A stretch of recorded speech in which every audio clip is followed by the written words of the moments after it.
presentamos Paramonga al Día, programa de Agroindustrial Paramonga. Buenos días, bienvenidos a esta nueva edición de Paramonga al Día. Hoy, domingo 21, tenemos mucha información de diversas gerencias, de diversas áreas, también relacionados a la protección del COVID, pero también de manera general de lo que venimos haciendo en nuestro día a día en la empresa Agroindustrial Paramonga. Vamos a empezar con nuestro primer segmento de Agroindustrial Paramonga Informa, una entrevista al doctor Marlon Jara sobre salud y seguridad en el trabajo en tiempos de pandemia, pero desde el punto de vista de los protocolos de la salud ocupacional. Y ya reforzando el tema de la cultura de prevención de accidentes, tenemos otra parte más de la entrevista que se le hizo al ingeniero Efraín Salas. Él es miembro del Comité de Seguridad y Salud en el Trabajo en la empresa, en Agroindustrial Paramonga, y nos va a comentar por qué es importante o qué diferencia puede marcar el utilizar de manera correcta los EPPs, que son los equipos de protección personal, durante las labores, justamente en este contexto de reforzar la cultura de prevención de accidentes laborales. Así que empezamos con este primer segmento de Agroindustrial Paramonga Informa. Agroindustrial Paramonga Informa. ¿Cómo se puede transmitir la COVID-19 en un lugar de trabajo? Este virus de la COVID-19 se transmite en los lugares de trabajo a través de vectores pasivos y vectores activos. Dentro de los vectores pasivos tenemos las personas que vienen de la calle, vienen de la casa, vienen con carga viral y contaminados con familiares que han sido infectados, entonces ellos van a traer el virus de manera pasiva y van a infectar a sus compañeros de trabajo y los propios colaboradores. Y la manera activa es que son pacientes que adquieren el virus dentro de la comunidad, como estamos en una segunda oleada. Entonces estos pacientes tienen un periodo de ventana de 7 días, el cual van a hacer la sintomatología, y cuando lleguen acá aún van a tener la carga viral. Por más que sean asintomáticos, van a tener la carga viral, van a tener viremia y van a ir infectando a sus demás compañeros que aún están sanos. ¿Cómo puede evaluarse el riesgo de exposición a la COVID-19 para pacientes asintomáticos y sintomáticos en los lugares de trabajo? Claro, los pacientes asintomáticos sabemos que son pacientes que han adquirido el virus, pero que todavía no hacen sintomatología ni signología, es decir, no hacen ningún tipo de síntomas, que ya conocemos como fiebre, dolor de cabeza, diarreas, náuseas, vómitos. Entonces, estos pacientes asintomáticos son los que van a ir infectando a los demás, y los pacientes sintomáticos son los que ya van a presentar un cuadro clínico con sintomatología, del cual ya vamos a conocer. Entonces, la manera de promover la prevención es a través del triaje diferenciado que estamos utilizando en Tópico Santa Rosa, en los consultorios, a través de los médicos de salud ocupacional y médicos asistenciales, para evaluar al paciente y posteriormente poder brindar las pruebas que ameritan, las conocidas como las pruebas rápidas, pruebas antígenas, y indicarle su aislamiento domiciliario según corresponda y cómo está la evaluación del paciente. ¿Qué medidas clave de protección contra la COVID-19 deben tomarse en los lugares de trabajo?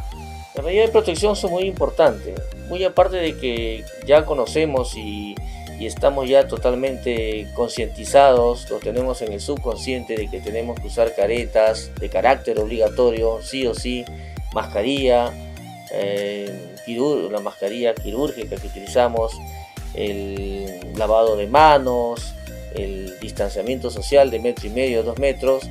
Es también que el propio trabajador tiene que mantener siempre la distancia, por más que vayamos a nuestros alimentos necesarios, el desayuno, el almuerzo, mantener siempre una distancia o estar en campo libre.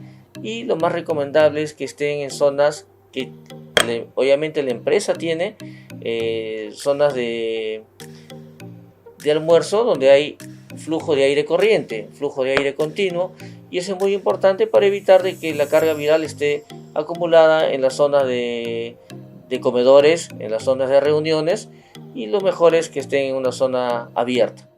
¿Cómo se diferencian los lugares de trabajo de riesgo medio y de riesgo alto?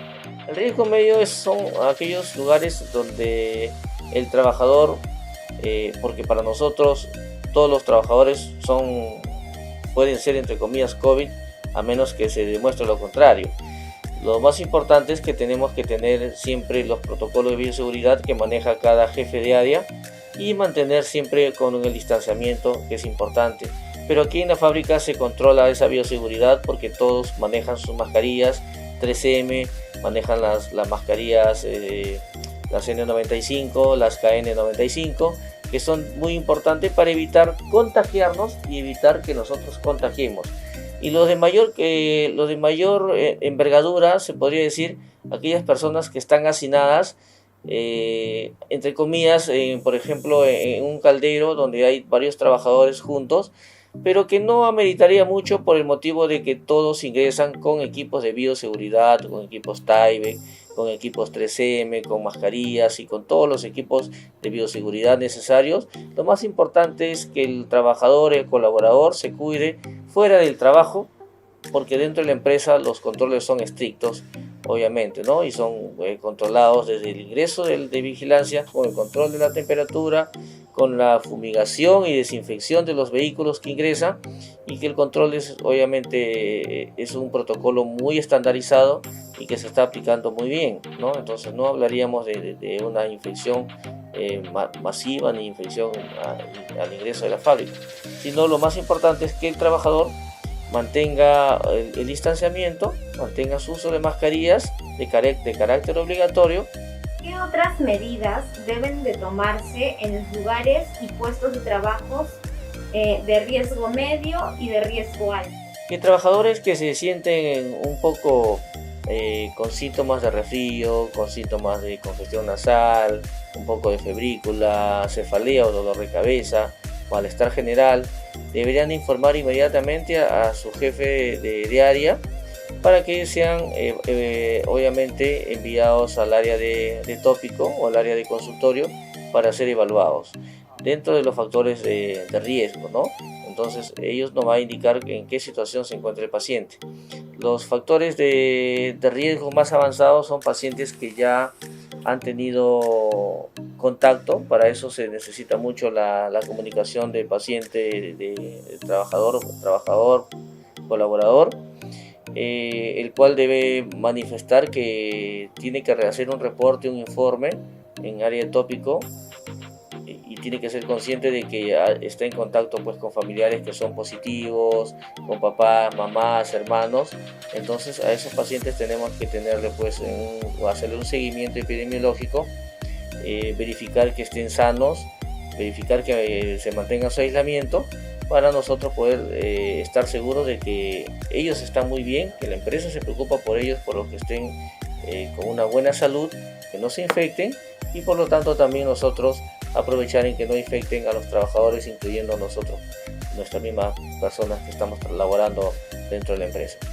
¿Qué debe tenerse en cuenta al establecer la distancia física en el lugar de trabajo? Es muy importante porque sabemos que este virus, sabemos que tiene un peso molecular de 120 nanómetros, es un virus pesado, es un virus que al hablar, al toser, va a avanzar entre 1 metro y 1,5 metros, pero por su propio peso molecular va a caer al piso.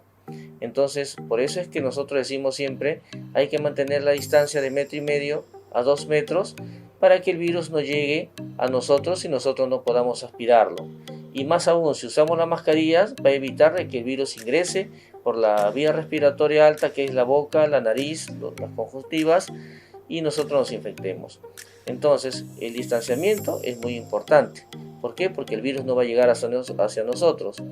Lavado de manos, y no solamente lavado de manos, sino desinfección de las partes de las zonas que están proclives y están descubiertas. Utilizamos el alcohol al 70%, utilizar agua y jabón, que es el más importante, para eliminar virus y no ser vectores pasivos y llevar virus a nuestras familias. Y el tercer factor, el uso de mascarilla, es para nosotros no contagiar si es que estamos infectados, y tampoco contagiarnos si es que otra persona no está con el virus. Y la careta facial es para proteger también las conjuntivas y también ayudar a proteger en gran porcentaje a la mascarilla que utilizamos, ¿no? Mascarillas, barbijos, como se le dice, como se le llama comúnmente, y eso va a evitar en gran porcentaje que la población se contamine mientras llega la vacuna. Ahora, hay que hacer recordar y énfasis también de que el hecho de que las vacunas lleguen no significa que el paciente va a quedar inmune totalmente. Tiene su proceso, tiene su tiempo y eso va a demorar meses en que haga efecto. Para finalizar, tal vez algunas recomendaciones para los colaboradores. Dos consejos muy importantes. El primero, que el colaborador tiene que mantener la bioseguridad en casa. Desde casa tiene que mantener la bioseguridad con todos los protocolos que ya conocemos, que es la triada, que ya hemos mencionado, de las mascarillas, lavado de manos y todo ello. El cambiarse de ropa apenas llega a su casa, asearse, bañarse, dejar la ropa para el lavado, para que esa ropa no esté contaminada. Ese es uno. Cuando venga al trabajo tiene que venir con una ropa adecuadamente limpia, que no esté contaminada. Y dentro de la fábrica, dentro del trabajo, mantener siempre la bioseguridad con el uso de todos los protocolos que estamos manejando. Y muy aparte, mantener siempre el distanciamiento a la hora del almuerzo. Siempre tenemos acá las áreas verdes que se ha acondicionado para que almuercen, donde hay aire de flujo continuo, y eso va a evitar de que la carga viral aumente. Y siempre debemos mantener una distancia. Y luego los ambientes de trabajo tienen que ser ambientes donde estén las ventanas abiertas, donde haya flujo de aire continuo. Siempre la limpieza, la desinfección que se utiliza constantemente. Está muy bien el uso del ácido peracético que se está utilizando para la fumigación y desinfección de los ambientes, y eso es muy importante. Y con eso vamos a evitar infectarnos y es más que todo disminuir esta segunda ola que está siendo muy agresiva y muy infecciosa a nivel mundial y nacional.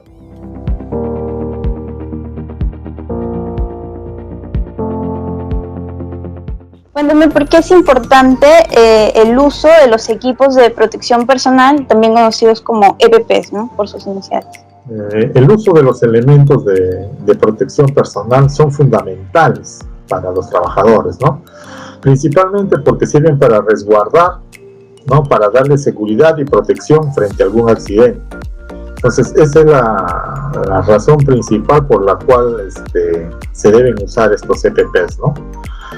Los elementos de protección personal corresponden a cualquier equipo, cualquier aparato o dispositivo que ha sido específicamente diseñado y fabricado para resguardar al cuerpo de cualquier daño provocado por accidentes de trabajo o enfermedades profesionales. Entonces, aquí donde entran, ¿no? Entran a tallar el casco, entran a tallar los zapatos de seguridad, entran a tallar los guantes, que hay de diversas formas, tamaños y usos, ¿no? Entran a tallar los equipos de protección auricular, para proteger los ojos, ¿no? Entonces hay una gama diversa de equipos de protección personal que de acuerdo a las evaluaciones que se han hecho en el IPER se van asignando según la tarea que realizan cada uno de los colaboradores. Entonces esa es la importancia que tiene el uso de estos EPPs. El utilizar de manera correcta los EPPs, ¿cree que puede marcar una gran diferencia ante algún accidente? Por supuesto, ¿no? Los EPPs generalmente eliminan o reducen notablemente la posibilidad de sufrir una lesión en el cuerpo o un órgano vital, ¿no? Y en algunos casos incluso son indispensables porque llegan a salvar la vida de una persona. Entonces ahí es donde radica justamente la gran diferencia entre usar o no usar un EPP. Y en caso de que algún colaborador identifique una situación de riesgo o en el caso de darse un accidente, ¿cuál sería el procedimiento que debe seguir? Bien, usualmente cuando identifican una situación de riesgo, en todos los casos se debe notificar a la jefatura inmediata y a cualquier miembro que componen el área de gestión de riesgo, ¿no? O sea, del área de seguridad. Ahora, cuando ocurre un accidente, también, ¿no? Igual debe comunicar inmediatamente a la jefatura inmediata, a cualquier miembro de seguridad, y si está en condiciones de poder atender a la persona que ha sufrido el accidente, también, ¿no? Y si no, esperar hasta que llegue la ayuda correspondiente para poder socorrer a la persona accidentada. ¿Por qué se producen la mayoría de estos accidentes durante las labores? ¿Cuáles podrían ser los motivos? Generalmente los accidentes más frecuentes están atribuidos a los actos inseguros, ¿no? Las evaluaciones que se han hecho en el Comité de Seguridad en los últimos años, la mayor parte, por no decir la casi totalidad de los eventos que han ocurrido, están ligados a actos inseguros. Y el acto inseguro normalmente lo comete el colaborador o el trabajador, ¿no? ¿Qué es un acto inseguro? Es la vulneración de los procedimientos de trabajo seguro, ¿no? No se han hecho las actividades según los estándares que están establecidos para él. ¿Y qué conllevó a vulnerar estos estándares? Generalmente es el apresuramiento, el querer hacer las cosas un poco más rápido, o porque le gana la hora, o por diversas otras razones, ¿no? Esto también ocurre cuando hay omisiones en el uso de los EPPs, no se han puesto los equipos de protección personal, a pesar o a sabiendas de que la labor lo requiere. También han ocurrido casos por el uso inadecuado de herramientas. Se sabe que para ciertas actividades, sobre todo cuando hay que atender maquinarias o equipos donde se realiza hacer gran esfuerzo, estos vienen ya con una herramienta adecuada para poder trabajarlos. Y si no se utiliza la herramienta adecuada, entonces la probabilidad de que ocurra un accidente es mayor, ¿no? Por ejemplo, el trabajador se ha visto solo y no ha buscado apoyo o ayuda porque el labor no se podía realizar por una sola persona, ¿no? Tenía que hacerse con más de una persona, ¿no? A veces así lo establece el procedimiento de trabajo seguro, pero no se buscó el apoyo necesario para poder hacerlo, ¿no? Bien. ¿Se puede considerar también como otros factores a la distracción de repente? Sí.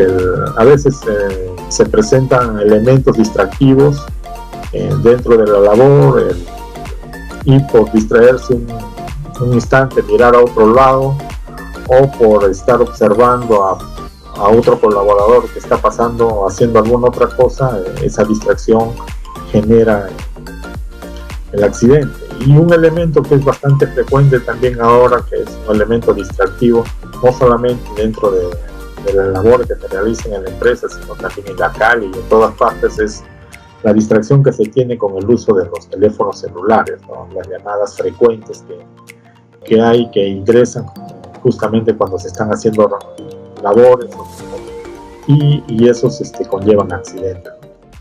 ¿Cuáles son los accidentes laborales más frecuentes que se han podido identificar en la empresa? A ver, una de las partes del cuerpo humano más afectado son las manos, ¿no? Hay que tener en cuenta que esta es la parte del cuerpo humano, digamos, la herramienta principal que tenemos todos los seres humanos para la realización de múltiples labores, de múltiples cosas, ¿no? Y por ende es la que está más sujeta a riesgos o a la ocurrencia de accidentes. Entonces esto ya nos va diciendo que es el elemento que debemos siempre proteger. Ahora, dicho esto, los accidentes más frecuentes están relacionados con golpes o traumatismos en los miembros superiores, en los miembros inferiores, ¿no? Otro accidente frecuente son las caídas en el mismo nivel, resbalones, torceduras de pies, pero también en ocasiones ocurren las caídas en diferente nivel, o sea, caídas de un punto de más altura en relación a otro, y muy ocasionalmente también son los contactos eléctricos o shock eléctricos que suceden, ¿no? Pero la mayor parte están centrados en lo que son accidentes ligados a las manos, ¿no? Con los miembros superiores.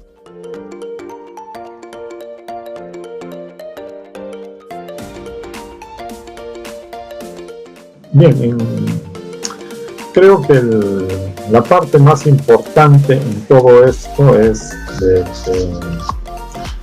siempre debemos estar atentos a cumplir las normas y los procedimientos que ya están establecidos. A veces pueden parecer engorrosos, pero si se han establecido y a través del tiempo han permanecido, es justamente porque son necesarios, ¿no? No hay trabajo más importante o más seguro que implique tener que vulnerar las normas de seguridad. Entonces, debemos siempre trabajar y actuar con seguridad, ¿no? Esto es importante porque tenemos atrás de nosotros una familia, hay gente ahí que nos están esperando, ¿no? En nuestras casas. En este tema de la salud, de igual manera, lo más importante en todo esto es adoptar todas las medidas de prevención o de precaución para protegernos y evitar contagiarnos de este virus, ¿no? Ya hasta la saciedad, ya pasó casi 10 meses desde que llegó a nuestro país y lo hemos ido conociendo y sabemos de los efectos, de los impactos que tienen en la salud, y también que esto tranquilamente a veces conlleva a situaciones fatales, ¿no? Entonces, en todos los casos debemos adoptar las medidas de precaución. El tema de la salud con esta pandemia, no debemos olvidarnos de usar siempre la mascarilla de seguridad. Está comprobado que es la única barrera, el único elemento de protección que tenemos. Seguidamente de esto es el lavado frecuente de las manos, ¿no? Y evitar las aglomeraciones, ¿no? Mantenernos siempre la distancia social, más de 1 metro, y no concurrir a reuniones, ¿no? Es los puntos principales de contagio que se están dando. Agroindustrial Paramonga informa. Ahora ingresaremos a nuestro segmento de Protegiéndonos del COVID-19. Te vamos a mostrar, como lo venimos haciendo desde el año pasado, desde que inició la pandemia, la campaña de desinfección, las jornadas de desinfección que se vienen haciendo en diversos puntos, no solo de Paramonga, sino también salimos a diversos puntos de la provincia de Barranca.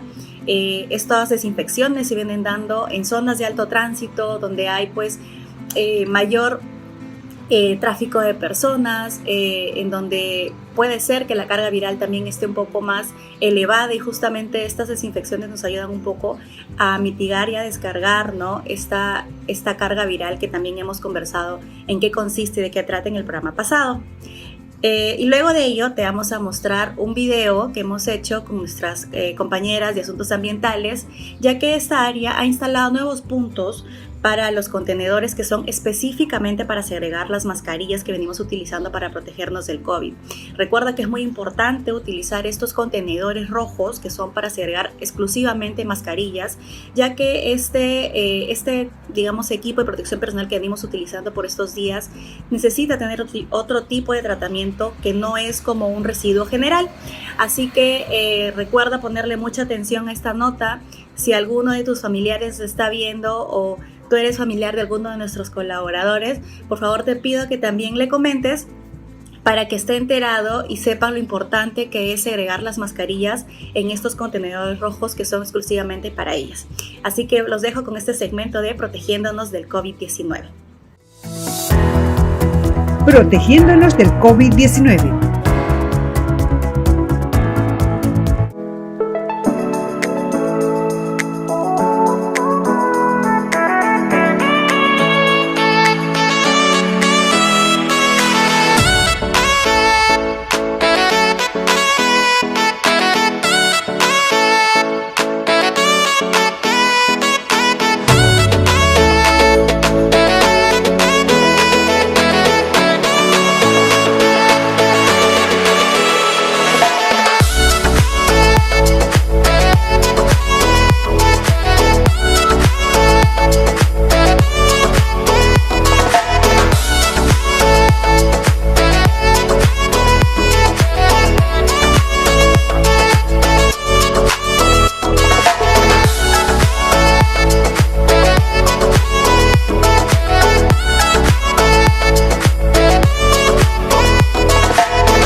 Lo que se está realizando es la instalación de nuevos puntos de contenedores para residuos de mascarillas distribuidos en la empresa.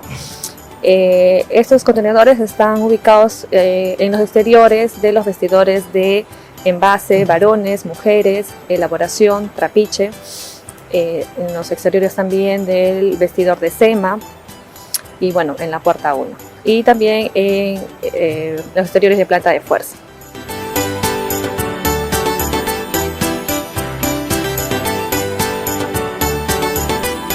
Con el objetivo de segregar responsablemente esas mascarillas en los contenedores, siendo una medida de seguridad para la salud y el ambiente del cual todos somos responsables. AIPSA toma la responsabilidad de contribuir a mejorar la situación actual del coronavirus, tomando como medida preventiva el uso de contenedores exclusivos para los residuos de mascarillas, los cuales son dispuestos finalmente en rellenos sanitarios de seguridad, garantizando una adecuada gestión de manejo de residuos.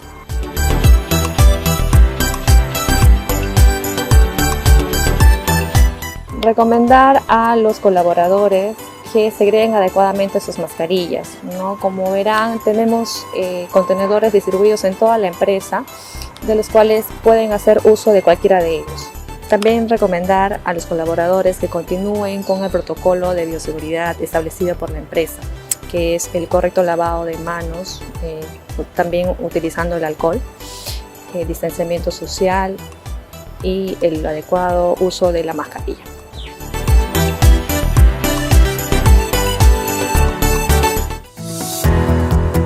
Protegiéndonos del COVID-19. Vamos a hacer la primera pausa de este programa y regresamos con mucha más información. Espacio publicitario. Síguenos en nuestra cuenta de YouTube, @agroindustrialparamonga, en Facebook, Agroindustrial Paramonga SAA, en nuestra página web www.agroparamonga.com, en LinkedIn, Agroindustrial Paramonga SAA, en Instagram como @agroindustrialparamonga. Y estamos de vuelta y ahora tenemos nuestro segmento de un día como hoy.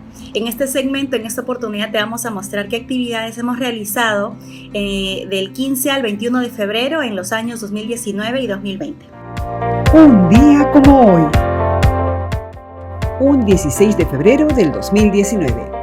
Premiamos al ganador del primer concurso de dibujo y pintura sobre costumbres y lugares representativos de Paramonga, con un almuerzo en compañía de sus familiares en un reconocido restaurante de Barranca.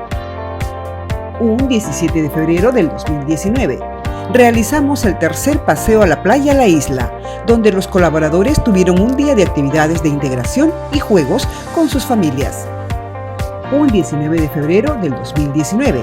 En coordinación con Defensa Civil y la Municipalidad de Paramonga, realizamos un recorrido por las quebradas como medida de prevención ante cualquier eventualidad por las lluvias. Un 21 de febrero del 2019, realizamos la tradicional ceremonia de quinquenios para reconocer a nuestros colaboradores por sus años de servicio. En esta ceremonia también participaron sus familiares. Un 12 de febrero del 2020. Realizamos capacitaciones para nuestros colaboradores con el objetivo de que conozcan el programa de adecuación y manejo ambiental PAMA. Un 16 de febrero del 2020. Realizamos el tercer paseo a la playa La Isla, actividad muy esperada por los colaboradores para compartir con sus familiares. Un 18 de febrero del 2020. Realizamos la apertura mensual de los buzones de sugerencias, los cuales son parte del programa de adecuación y manejo ambiental PAMA. Un 19 de febrero del 2020. Renovamos nuestra alianza estratégica con eSalud para continuar con el programa Reforma de Vida en beneficio de nuestros colaboradores. Un 20 de febrero del 2020. Realizamos capacitación a nuestros colaboradores del área de cosecha sobre operación y transporte de cosechadoras, con el objetivo de reforzar sus conocimientos profesionales. Un día como hoy. Vamos a ir a una pequeña pausa, pero regresamos con el último bloque de Paramonga al Día. Espacio publicitario. Sigue también las páginas oficiales de Dulfina, azúcar 100% peruana, en Instagram, @azúcardulfina, Facebook Dulfina, página web www.dulfina.com. Ya estamos de vuelta y en nuestro segmento de Primero lo Nuestro estamos haciendo y creando información más que nada relacionada a la independencia del Perú, pero a la participación que tuvo en esta ocasión Paramonga. Vamos a ver pues cuál fue la participación de Paramonga en este proceso de la independencia del Perú hace ya 200 años. Estamos haciendo este tipo de reportajes, incluso tenemos a invitados justamente en el contexto del bicentenario de nuestro país. Y en esta ocasión hemos invitado al profesor y también historiador Edgar Pérez, quien nos va a contar pues cómo fue el contexto geográfico en aquellos años y demográfico también en la historia. Vamos a conocer pues de repente antes Paramonga no tenía el nombre de Paramonga y tal vez ahí lo van a conocer, se van a enterar, pertenecía a otra región o tenía otro nombre de un lugar que tal vez también ustedes saben ya existe. Pero los voy a dejar con este segmento de Primero lo Nuestro. La persona que nos ha apoyado con esta entrevista es Rosalinda Flores. Ella le hace preguntas muy curiosas al profesor Edgar Pérez para pues justamente ser un poquito más curiosos y conocer más cuál fue la participación de la zona en donde estamos ubicados, donde la empresa hace más de 660 años pues ya viene cultivando la caña de azúcar. Y por qué no conocer pues exactamente qué fue lo que pasó y los cambios que han habido durante todos estos años. Así que los voy a dejar con este segmento de Primero lo Nuestro.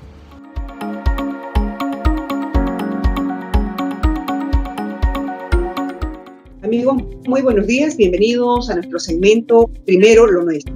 Este año 2021 estamos celebrando el bicentenario de la independencia de nuestro país. Por ello, nosotros el día de hoy tenemos un invitado muy especial. Él es paramonguino, Edgar Pérez Piñán, profesor de profesión de Ciencias Sociales. Él ha realizado estudios de maestría en docencia superior e instituciones e investigación universitaria. Tiene un doctorado en Ciencias de la Educación. Actualmente es el subdirector de la institución educativa 20504 San Jerónimo de Pativilca y por supuesto es un investigador de la historia local. Entonces, por ello está con nosotros. Bienvenido, Edgar. Muchas gracias también por aceptar la invitación. Hoy vas a realizar una ponencia sobre la participación de la zona del Norte Chico en lo que corresponde pues al bicentenario de la proclamación de nuestra independencia.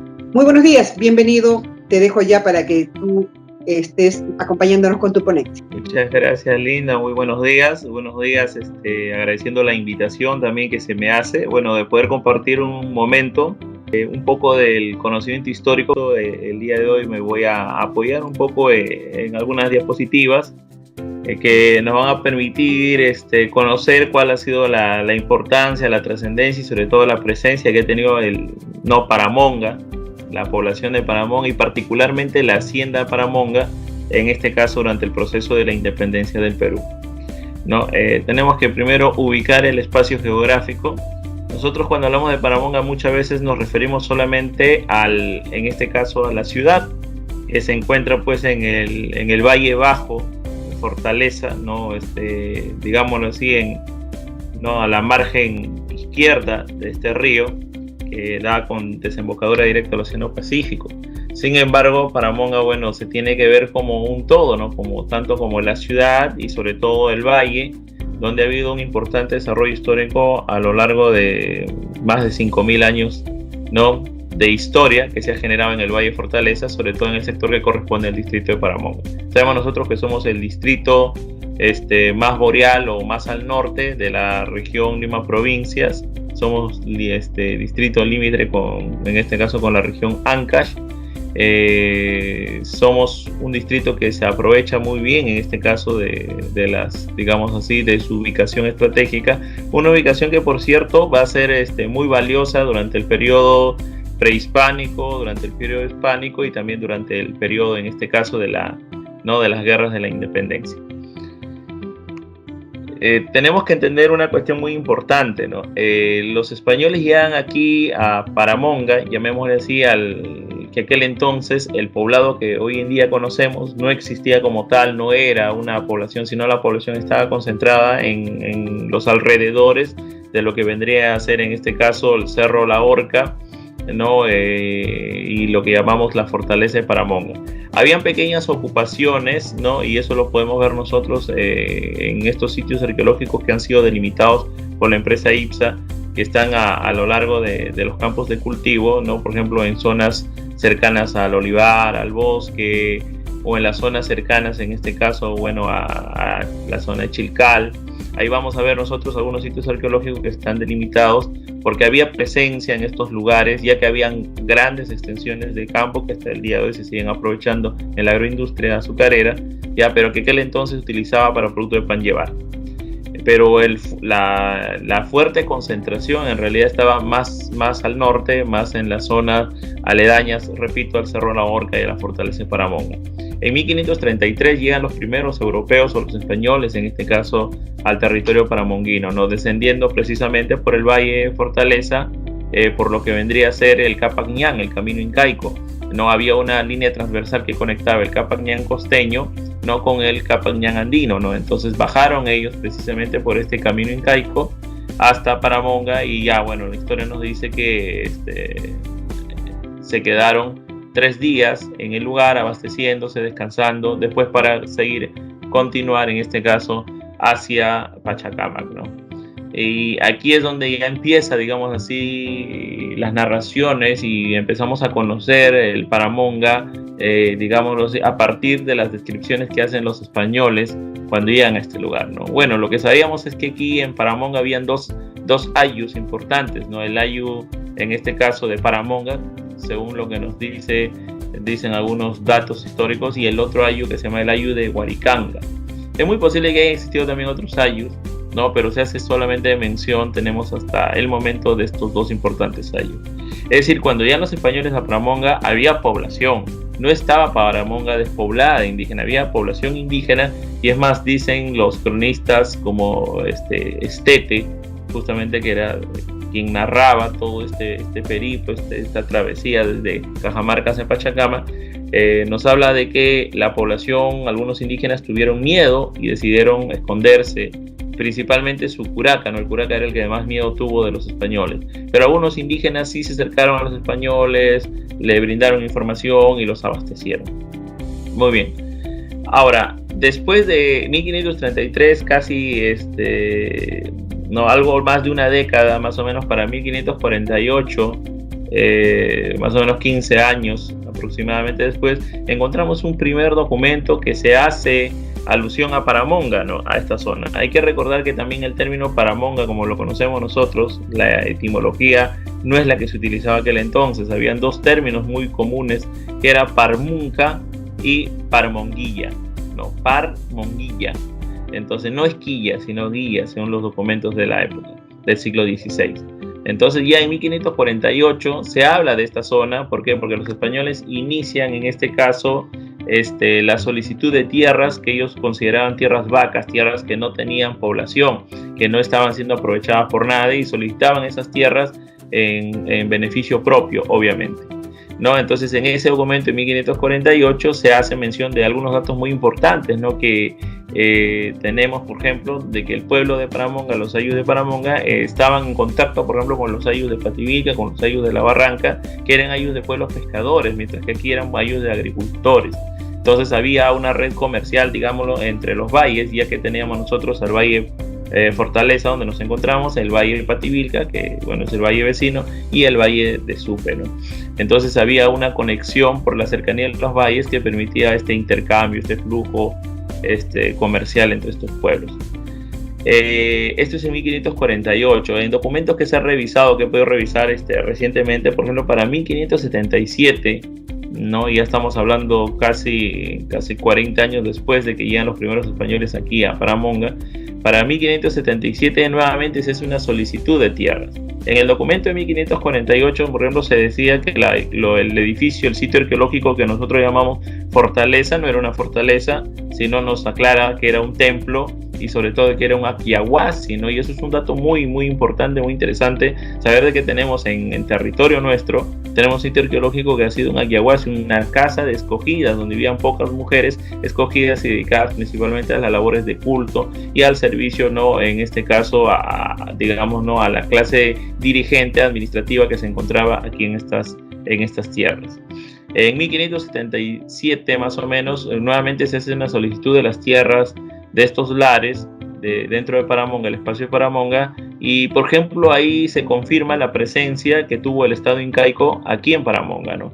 Con lo cual un poquito va cayendo las teorías estas de que, bueno, solamente fuimos zona de ocupación chimú, ¿no? Sino también hubo ocupación incaica, y algo de eso nos dice Garcilaso cuando habla de que en Paramonga hubo una gran batalla de expansión incaica, pero posiblemente a razón de esa batalla el Estado incaico haya tenido poco tiempo, en realidad no más de 100 años, en la que se asentó en este lugar, pero implantó todo un aparato administrativo, un aparato religioso. Tenemos Yaguasi, tiene una ciudad que es una yacta incaica, que era la zona que llamamos la fortaleza. Todo este sector era una ciudad incaica, ¿ya? Y sobre todo se hizo repartición de tierras, habían tierras del Sol, tierras del Inca y de los demás curacados, ¿no? En este caso, por ejemplo, en este documento de 1577 se hace mención de que estas tierras de Paramonga había sectores que los indios no tocaban porque eran tierras exclusivamente del Inca, ¿no? Y eso es muy importante, ¿no? Imagínense, las tierras que hoy en día son los campos de cultivo de la empresa IPSA eran tierras destinadas al Inca.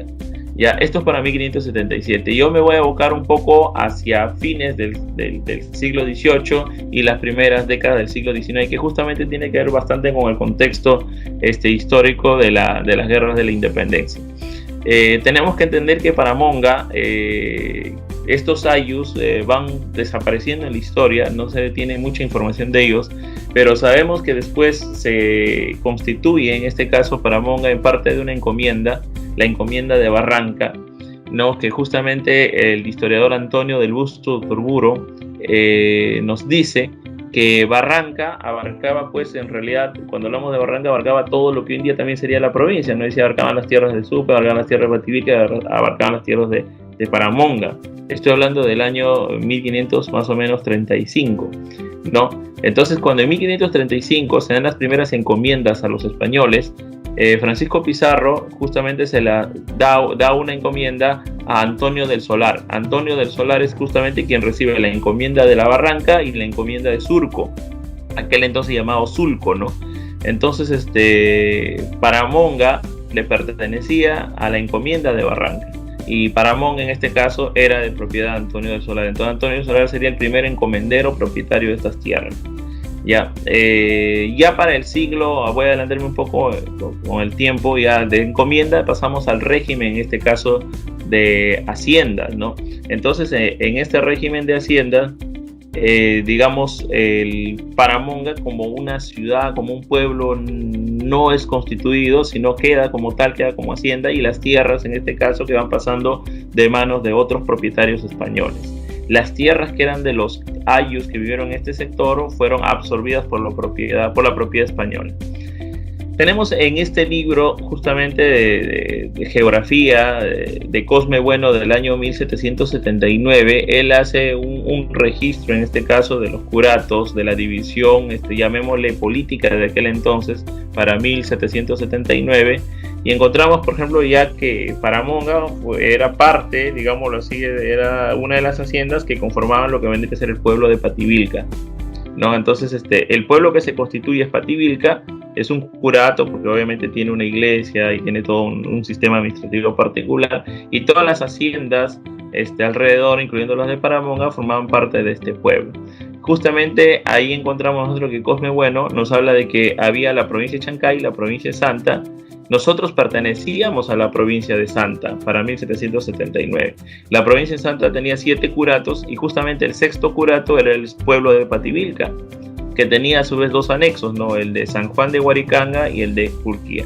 Nosotros sabemos que Huaricanga hoy en día se encuentra justamente en el Valle Medio, dentro de la jurisdicción del distrito de Paramonga, en el Valle Fortaleza, precisamente. Es uno de los pueblos, es un pueblo muy importante, muy destacado, sobre todo por su presencia arqueológica, ¿no? Se han hecho investigaciones muy valiosas, en este caso en los sitios arqueológicos de Huaricanga. Es un pueblo con mucha tradición, es un pueblo que en su momento era un ayllu y ha sido un punto de recorrido incluso durante las campañas independentistas, tanto por las tropas de San Martín como por las tropas de Bolívar. La provincia de Chancay nos menciona Cosme Bueno que tenía 9 curatos. El cuarto curato, no, justamente era el pueblo de Barranca, que tenía su anexo nombrado Supe. En aquel entonces Supe era un anexo de Barranca, así como Huaricanga era un anexo del curato de Pativilca, ¿no? A lo largo de la constitución, digámoslo así, cartográfica del territorio peruano, bueno, hoy llamado territorio peruano, se han hecho representaciones muy importantes, y algo que nos llama la atención es la presencia de Paramonga. Es decir, Paramonga aparecía en las representaciones de los mapas que hacían los navegantes, que hacían en este caso las instituciones encargadas de ello, ¿no? Y acá tenemos, por ejemplo, un mapa de 1675. Este mapa ha sido tomado del libro de Recursos Naturales Renovables y Pesca de María Rostorowski, esta etnóloga y esta historiadora tan importante, ¿no? Y justamente en este mapa de las costas de Barranca de 1675, que se encuentra en el Museo Naval de Madrid, ya encontramos nosotros que se representan tambos, ¿no? Ahí, por ejemplo, vemos nosotros en la imagen el tambo de Barranca, ¿no? Encontramos un puente, el famoso río de la Barranca, y al otro lado se ve, por ejemplo, el pueblo de Cochas, y se ve, en este caso, la fortaleza, dice ahí, la fortaleza de los antiguos, ¿no? De la llamada costa, ¿no? Algo así, ¿no? Entonces, esa fortaleza es lo que llamamos, pues, la fortaleza de Paramonga, ¿no? O sea, en una representación cartográfica de 1675 ya aparece representada Paramonga, ¿no? Ahí se ve, dice, el río de Paramonga, que el río de Paramonga no sería otra cosa que el río Fortaleza, ¿no? Y después tenemos un tambo hacia el otro lado del río. Obviamente en el dibujo hay un error, porque la fortaleza está en la margen izquierda del río, ¿no? Fortaleza, cuando nosotros sabemos que este sitio arqueológico se encuentra en la margen derecha. Pero algo que nos llama la curiosidad es que era un tambo, es decir, se confluye en la ocupación incaica. Podemos confirmar la ocupación incaica, podemos confirmar que esto era una ciudad muy importante, ¿no? Paramonga era una ciudad muy importante para los incas. Y ahí vemos nosotros, ¿no? Paramonga, se dice ahí Paramonga, pero vemos nosotros que está sobre un cerro, ¿no? Entonces se presume que ese cerro y esas construcciones que están sobre el cerro es el llamado Cerro de la Horca. Estamos hablando de un documento, un mapa de 1675, ¿no? Muy bien, ahora, ¿cómo se conectaban los pueblos de Barranca y Pativilca? Bueno, los de Barranca con Pativilca a través de este puente. No es el puente de Pativilca que nosotros conocemos, sino este es el famoso puente de Cochas. Es decir, el punto por donde se cruzaba desde la margen izquierda a la margen derecha del río Pativilca era en el sector de Cochas. Y de ahí se descendía hacia el pueblo de Pativilca y de ahí hacia el pueblo de Paramonga, o hacia las haciendas de Paramonga. Ahora, con respecto a la geografía de Paramonga y su presencia agrícola, hay muchos documentos que nos hablan de que había una importante producción, ¿no? Y está muy sumada a la producción justamente que tenían las haciendas de Pativilca, era muy similar, ¿no? Acá, para muestra un botón, justamente Juan Pablo Rodríguez en 1828, en una visita pastoral que hace al sector de Pativilca. Cuando hablo del sector de Pativilca estoy hablando también, obviamente, de las haciendas de Paramonga y todas las haciendas de alrededor. Ya nos decía, por ejemplo, que el comercio extranjero es muy mezquino, no pasa de 12,000 pesos anuales. Los frutos son cría de cerdo flaco que para cebarlo a los hacendados de Chancay y valles, incluyendo el nuestro, el Valle de Fortaleza, en número como de 8,000. Azúcar y mieles de la hacienda Galpón, vacas que compran de valles y agregan a sus crías para cebarlas. Dice, cuyo no pasa de 500 cabezas al año, carneros que bajan de las sierras y cebados los venden para Lima en número de como de 6,000. Las haciendas son 6, 5 de crías y una de caña, ¿no? Entonces, estas actividades eran común precisamente también en la hacienda Paramonga, ¿no? La crianza de ganado, ¿no? Así como el cultivo de la caña. Esto estoy hablando para 1828, ¿no? Es decir, ya había 1824, ya digamos habían culminado las guerras de la independencia, ¿no? Y también justamente Juan Pablo Rodríguez, que es visitador eclesiástico, nos habla de las tierras de esta zona, ¿no? Y por ejemplo particularmente del sector de Pativilca, del sector de Fortaleza, nos hablan de que son terrenos muy feraces. Son terrenos que incluso no necesitan ararse más que limpiarse y plantar, produciendo más de 100 por 1. El maíz, el arroz, aunque en cortas porciones, más de 300 por 1. El trigo, cuando se logra producirse como en ninguna parte de América, 200 y más por 1, y no se atreven a sembrarlo, dice porque en el tiempo de cultivo faltan las aguas y se pierde, ¿no? Entonces esto es algo que nos llama la atención, de que aquel entonces se veía, ¿no? Se veía de que eran tierras muy prósperas, eran tierras como las vemos hasta el día de hoy, ¿no? Son tierras con muchas bondades y que favorecen grandemente a todo tipo de cultivo. Y ahí justamente tenemos este libro, esta descripción geográfica que realiza Córdoba y Urrutia en 1839, donde habla de las haciendas que formaban Pativilca, ¿no?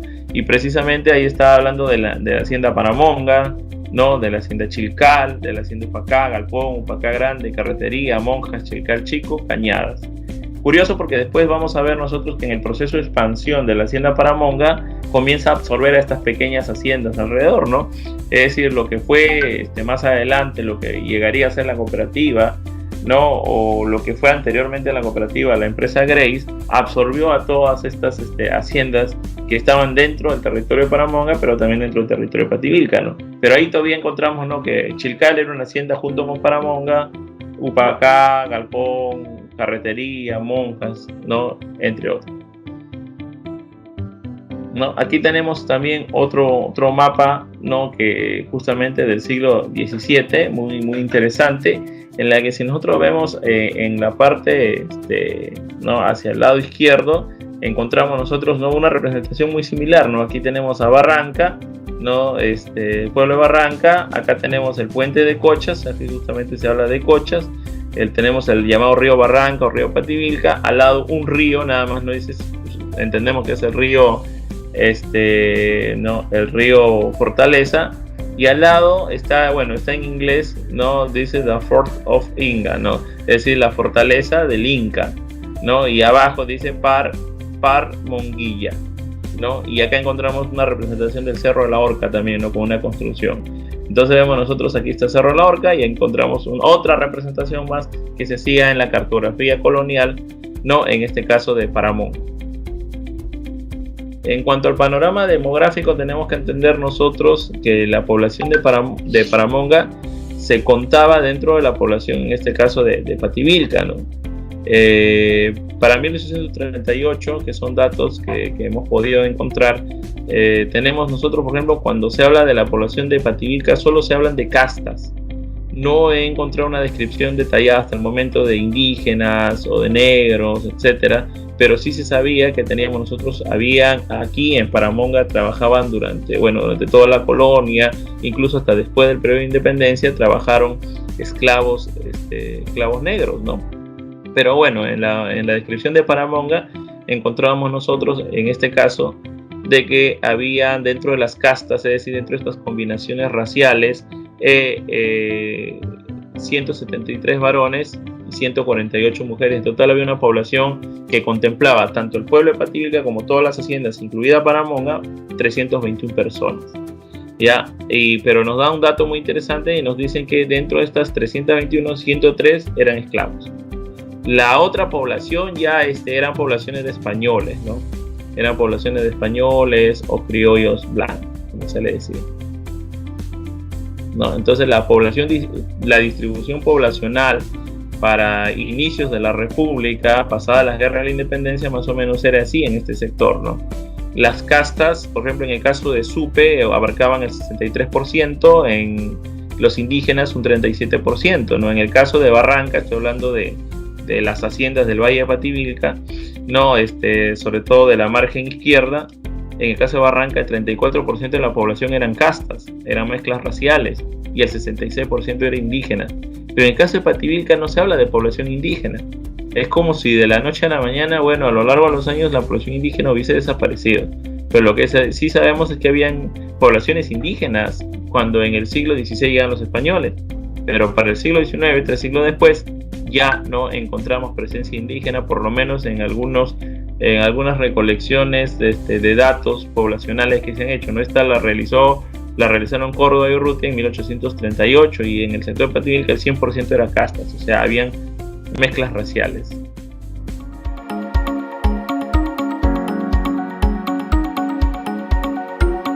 Bien, hemos terminado así este programa.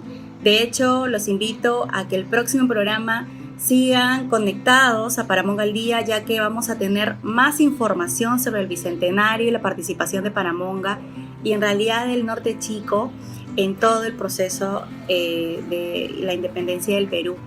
Me quiero despedir, pero antes quiero recordarte que todavía debemos continuar cuidándonos, debemos protegernos y no bajar la guardia. Como siempre se los recuerdo, por favor, mantengamos la distancia social, lavémonos las manos con mayor frecuencia al llegar a casa, quitémonos los zapatos y pongamos otros zapatos para poder circular dentro de nuestros hogares.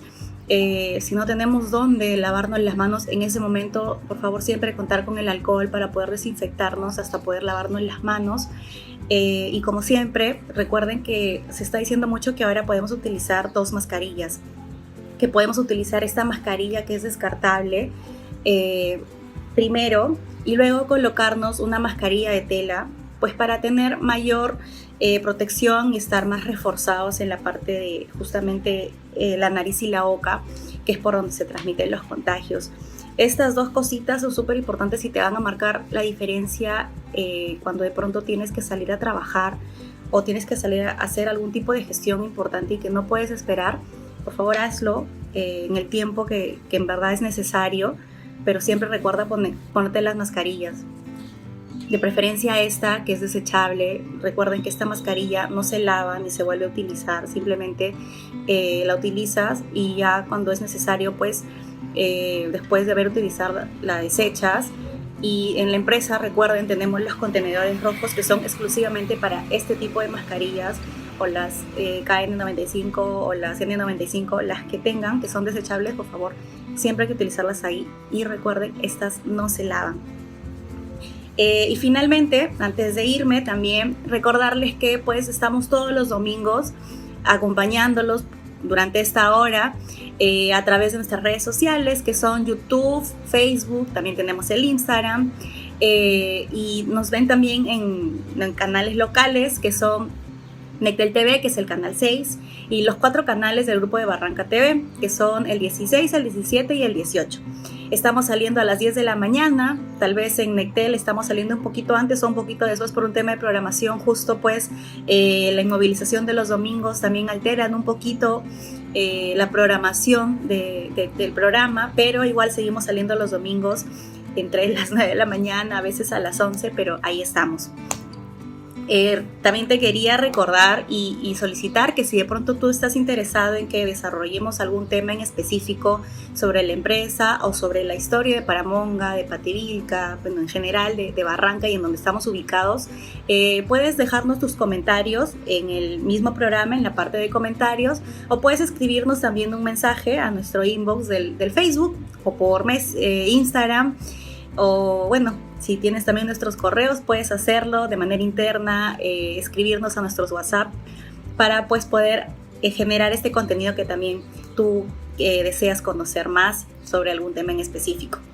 Así que nada, mi nombre es Kiara Luján, los he acompañado durante este programa este domingo 21. Nos encontramos el próximo domingo, como ya se los comenté, a través de las plataformas de televisión local y también las redes sociales a las 10 de la mañana. Recuerda por favor utilizar la mascarilla, todavía tenemos que protegernos mucho. Así que me despido de ustedes hasta el próximo domingo. Chao, chao.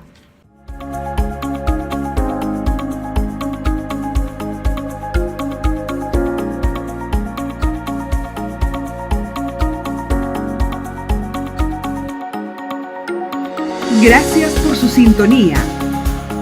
A Paramonga al Día. Un programa de Agroindustrial Paramonga.